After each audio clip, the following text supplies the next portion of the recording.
Hey YouTube, this is Rob Chesapeake Picker here. Thanks for checking out my channel. If you haven't seen me before, I buy and sell stuff from thrift stores, garage sales, flip it onto eBay and Mercari for profits. It is Saturday evening. I did not really get to do much sourcing today because I had to go in for some emergency stuff at the hospital. I was able to hit up two garage sales I didn't find anything at, and also I hit up a church sale fundraiser that I did pick up a big lot of stuff. I did not have my GoPro with me because I was just leaving work, so you guys don't get to see that one, but I did get about 24 pairs of maternity jeans and shorts and stuff like that for about $1.75 a piece. They're all new with the tags and they're all up in the store right now, so I should be able to sell all of those. I got them all listed tonight. On average, they are up for about $16 to $19.99 with free shipping, so I should be able to make about $10 on each one. I am going to be hitting up the garage sales tomorrow, which is Sunday. You guys will probably see this video on Sunday, so today. But we did have quite a few things to go out, so I'm going to go ahead and go through those.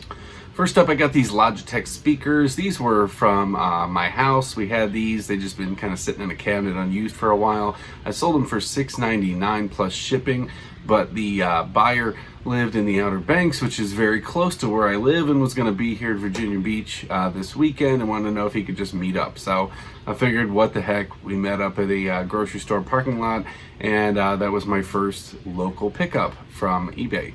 Next up, I got this Polk audio system. I got this from my guy who is to be referred to as my best friend in Virginia, Chris. So there you go, Chris, you get a shout out. These sold for $69.99 plus shipping. Next up, I got this Lunatics DVD. I picked this up at a thrift store a couple weeks ago for about $1.50, and it sold for $14.99 with free shipping. Cost about $3 to send that out. At that same pickup at this Goodwill, I got this. It's a Shaw Brothers collection. It's like a Chinese or Japanese movie set, box set that had 4 discs in it. I looked up sold comps there, and I decided to pick this one up right away. So I got this. These were actually $1.25 a piece at this Goodwill, and this one sold for $54.99, and that is plus shipping. So if you see DVDs and stuff like that, go make sure you look through them. You guys have been watching my channel. You have seen that I've been selling some stuff for some good profits. So your average run-of-the-mill Hollywood movie, not really worthwhile. You can probably sell it for maybe $1 with profits if you're lucky, if it's used. But stuff like this was not a new DVD set. This was just a rare thing, and there was only about 2 or 3 that had been sold, and there was, I don't think any that were, maybe one that was active at the time that had a ridiculous asking price. So I went, looked at those sold comps, and I put it up for what it had most recently sold for, and I had it about a week. Next up, this is one of the first things I sourced once I started hitting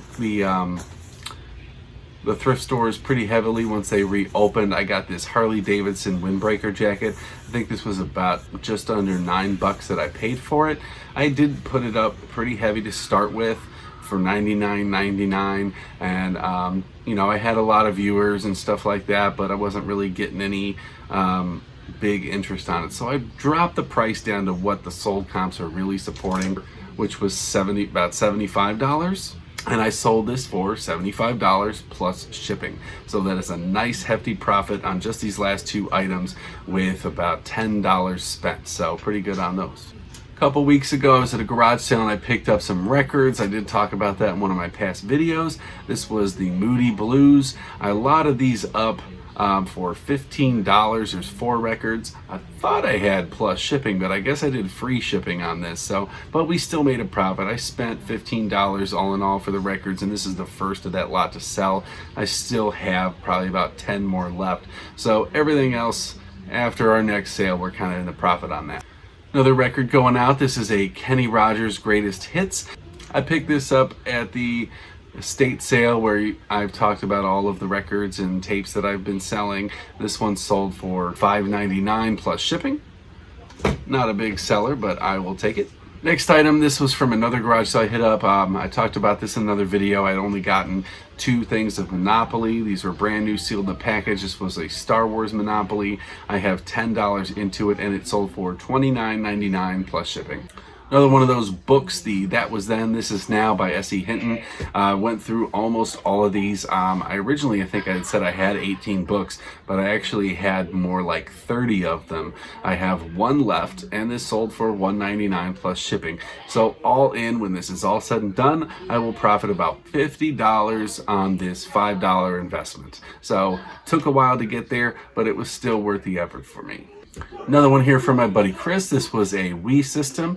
I did not have any controllers with it because I think he forgot to give them to me because he was kind of surprised when I said it probably could have sold more with controllers, but this was the system. It had a base in that, and this one I put up for $45.99 plus shipping, and it sold same day. If you have just a Wii system by itself, you can package that in a priority box, flip that thing into a flat rate shipper, and then send that thing out for about $7. But because of all the extra stuff with the power cords and that, I put this into a region A box, and it only cost about $10 to ship out because of that just slightly over 2-pound rate, and this weighed about 5.5 pounds, so was able to save quite a bit on that. Another one from my buddy Chris here. This is Samurai Warriors 4 for PlayStation 4. This one was complete, and this was a pretty hot game. This one sold for $19.95 plus shipping. Got a Chicago Bears t-shirt that I picked up at a thrift store a few weeks back. Had this listed on eBay and Mercari, as I do most of my clothing and a lot more of my things going forward here. This one sold for $14.99 with free shipping. Cost about $3 to send this out in a poly mailer, and I got about $2 into it. Not a big seller, but it went out. This was a Sonny and Cher vinyl record that I got back at that estate sale. This one sold for just $1.99 plus shipping, but hey, sale's a sale. And we got a couple of Mercari sales going out. Got a couple hats. This first one is this Bricky Blocks hats, as best I could describe it. You can kind of put Legos on it and stuff like that, and it sold for $12 with free shipping. Not a big profit here. I think I have $2.98 into it, but I still made some money on it. And then next up, I got this Sons of Anarchy hat. This is only the second item I've sold on Mercari that has not come with an offer first. So kind of happy to see that happen, so I don't end up having to always cut my rates. But this one sold for $17 with free shipping. Again, I have about $2.98 into it. I want to give a shout out to the Primetime Treasure Hunter here. If you guys have not checked out his channel, you should. He's a super fun guy to watch, and I really love, if you're into reselling and you want to learn more, there's a Facebook group called the Resellers and Resource Center, and I got this shirt from him. He does a little promotion about every single day where you can post one of your listings that's related to a certain topic. So I got this He-Man Power by the Power of Grayskull shirt. I just thought that thing was really cool, and it's always great to support somebody out there that does a lot for the reseller community. So big shout out to Primetime Treasure Hunter there. Thank you for the shirt. Okay, so not everything on eBay is always good news. We got some downers here, okay? Not to bring you guys down, but we had some breakages, we had some returns, and I'm going to go through that and some lessons learned on that. So the first thing I got up here is this coffee maker that I sent out. Now this thing, man, I live in Chesapeake, Virginia, which, if you're not familiar with the area, might as well be Norfolk or Virginia Beach, because we're all right in the same area. And I kind of in that little threshold to where I'm a couple minutes away from every little city. And this went to Hampton. So if you're familiar with this area here, you got to go down that big bridge tunnel to go under the water to get into Virginia Beach. Well, as soon as you get through that area, you're in Hampton, Virginia. So there is like literally one post office that you have to go through to mail anything, because it all goes out through Norfolk, Virginia, and then it goes out. And I sent out this coffee maker. I was a Cuisinart. I sold it for, I think, $44, and it arrived broken. I packed it up, I thought, really well, but the person powered it on, and little chunks of plastic started coming out through the thing. They sent me some pictures. I'm not really concerned that this was like a scam or anything. They had all positive feedback, not a long time eBayer, but over 200 on their feedback score. So I just went ahead and refunded their money, filled the claim out with USPS to get that money reimbursed. And it's disappointing, but obviously I didn't pack it up well enough if it couldn't make it one city over. So I'm gonna do my due diligence to do better on that. Next item here is this massager. I got this at the garage sale where I picked up that Ronco rotisserie oven. I got this thing for about $1 or $2. Sold it for $44 within that first week, and it arrived like completely shattered. I put this in the USPS shoebox. Thought I had it wrapped up pretty good. They took some pictures, sent it to me, and I mean, the box looked like somebody just punted it and then ran over it with a car, and the thing was just smashed. So typically on stuff like this, I would ask for the returns, but they sent me some good pictures. It had the serial number and everything on that, so I just went ahead and refunded that as well. So that was about a $50 loss with shipping, but I did file a claim, and I've already got that money from USPS. So sorry for the buyer that didn't get their item, but I still got paid. So make sure you file those claims if you're sending out through priority mail. Another item here, this was, like I said, this was a bad week for stuff like that. This was this food processor that I sold for $60. Now, lessons learned when you're creating your listings. I'm not really, I love to cook. I love kitchen utensils and stuff like that, but I guess I don't know them as well as I should, so I need to do some more research. When I posted this thing, I said that it had 2 blades because it had one attachment that had 2 blades on it. Well, that's not correct, because 2 blades means 2 blade attachments. So after this thing arrived in the mail, the buyer did email me asking where the second blade was that goes to the other bowl. We kind of had some email back and forth on that, and I just offered them $15 off. I looked up what it was probably going to cost to find that replacement blade, assuming they went on eBay, and I still made out on it because it was probably about going to be $15 plus shipping, and they were happy with that. I gave them the option. I said I could refund you $15 now, or you could just return the whole thing and it'd be no problem. And luckily they just chose the $15 off. So you take 15 off 60 is a $45 sale. I only paid $5 for it. Still, it's still a really profitable sale, but it could have been a lot better. So be careful when you're making your listings. And then the last item that I had, this was a return that just came in today. This was this $49.99 pull-up bar that I sent out disassembled. The person that got it clearly did not know how to assemble it properly, because they sent me pictures of it and it was just all messed up, and they said things were stripped and they wouldn't go together, which I know is not true because I just took it apart. So it had only been taken apart once, and everything came apart just fine. So I told them that, you know, maybe you should try to reassemble it a little better. And they said that some little piece was broken on it, which I know there wasn't, because there's really nothing to break on these things. It was all just a bunch of metal tubes and screws. But I just went ahead and accepted that return. It came in. I have to pay for that return because they listed it as item not as described, which if you have listings and you don't accept returns, if they hit that magic button, that thing's coming back to you and you're paying for it. So you're just going to have to be prepared to eat that cost.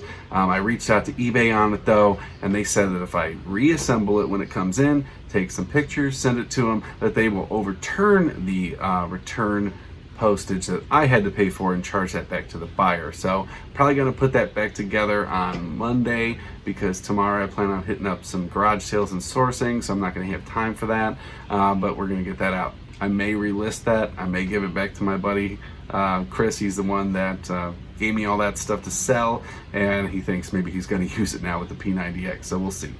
So I got a question from a viewer here. This is from Jeff, who is my most loyal viewer there. Thank you, Jeff. He always drops a nice positive comment and asks questions down in the box below on basically all my videos. He asked me, when I go to a thrift store, how I decide where I'm going first. So, and I answered him, but I wanted to go in a little bit more in the video here. So it really just depends. If I go into a thrift store and it's pretty much empty, I kind of just go wherever. I go usually to like the loose random goods first. That's usually the first place I like to check out, or the shoes or something like that. But I like to go over there first, just kind of to see all that before anybody grabs it.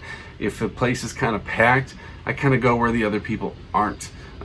You know, I don't want to crowd around everywhere, and I don't know where they've been, especially in this day and age with, you know, social distancing and all. I'm always wearing my masks, but more and more I'm seeing people are not out there. Certain places require it down here, certain places say they require it, and they don't really follow through. But sometimes if I see everybody over in the shoe department, I'll go over into the electrical area. If I see everybody in the electrical area, I go over into the random area. I just like to maybe see what they haven't seen already instead of all trying to crowd on top of each other. Usually the last places I end up are the DVDs and the music and the clothing.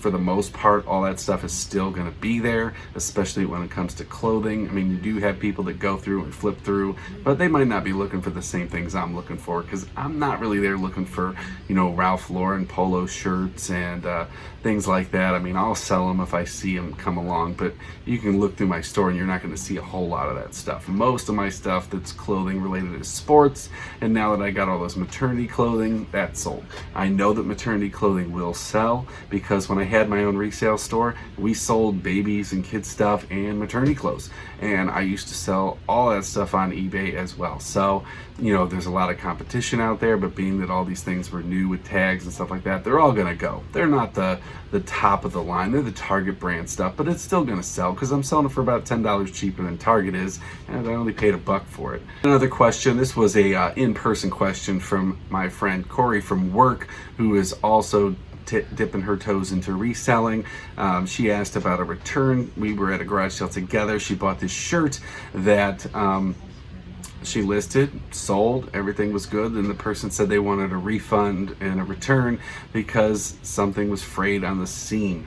Now, this person flipped this shirt inside out, looked at the inseam on it, and saw that there was just a few loose threads and stuff like that, and she was trying to decide, do I accept the return? Because I have it listed with no returns. Well, guess what? You have to accept the return. You really don't have a choice. As I said earlier, when somebody pops in that request for return, they say item not as described, you don't have a choice. So your best bet to try to avoid any negative feedback, especially if you're newer at this, just take the return, just deal with it, just pay for it and relist it, and hopefully you do. And hopefully you're selling enough stuff that that $4 to $7 loss on something like a shirt or a pair of pants or something like that is not going to break the bank. Obviously it's a loss of sale, but you got to do what you got to do to make the customer happy. And sometimes you get lucky. Sometimes you get that item back and the markets went up and you can sell it for more. I had a puzzle that I had listed that the person gave me an address. Something was wrong with the address. It shipped out to them. It came back to me. I reached out to them. They said, just go ahead and cancel the order. So I canceled the order, and then when I went to relist, I saw the comps had went up on it. I sold this thing for like $15.99 with free shipping, and the sold comps on it recently have been going with shipping. So I changed my item to with calculated shipping. Hadn't sold yet, so I may have to do some adjustment to it, but stuff like that is going to sit until it sells, and it doesn't take up a whole lot of space. So you got to do what you got to do. All right, guys, that's all I got for right now. I'm going to hit you up with hopefully some good garage sale content coming up in the next couple days. Hopefully it'll go to some sales, pick up a lot of good things. In the meantime, hit that like button. Please remember to subscribe to the channel and leave me a comment down below. You can check out my social medias, my Instagram and Twitter. Follow me on there. The links are down in the description, as well as a link to my eBay store if you want to see the things that I have up. And I'll see you guys next time.